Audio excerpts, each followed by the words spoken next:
বিসমিল্লাহির রহমানির রহিম। আবৃত্তি করছি কবি জসিমউদ্দিন রচিত রাখাল ছেলে শিরোনামের একটি কবিতা। রাখাল ছেলে বারেক ফিরে চাও, বাঁকা গায়ের পথটি বেয়ে কোথায় চলে যাও? ওই যে দেখো নীল নোয়ানো সবুজ ঘেরা গা, কলার পাতা দোলায় চামর, শিশির ধোয়ায় পা। সেথায় আছে ছোট্ট কুটির, সোনার পাতায় ছাওয়া। সেই ঘরেতে একলা বসে ডাকছে আমার মা।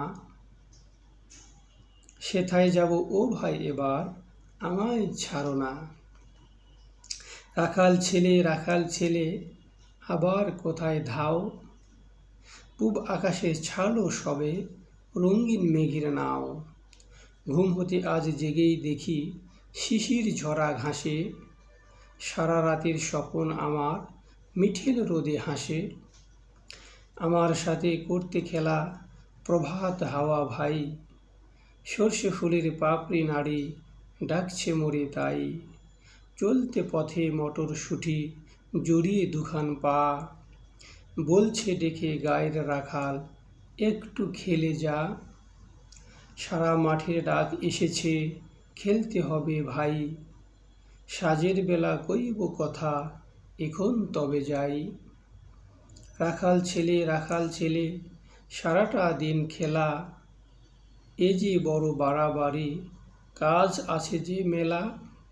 কাজের কথা জানি নে ভাই, লাঙল দিয়ে খেলি, নিড়িয়ে দেই ধানের ক্ষেতের সবুজ রঙের চেলি। সর্ষে বালা নুইয়ে গলা হলদে হওয়ার সুখে, মটর বনে ঘোমটা খুলে চুন দিয়ে যায় মুখে। ঝাউয়ের ঝাড়ে বাজায় বাঁশি পৌষ পাগল বুড়ি, আমরা সেটা স্বস্তে লাঙ্গল মুর্শিদা গান জুড়ি। খেলা মোদের গান গাওয়া ভাই, খেলা লাঙ্গল চষা, সারাটা দিন খেলতে জানি না গো বসা। ধন্যবাদ।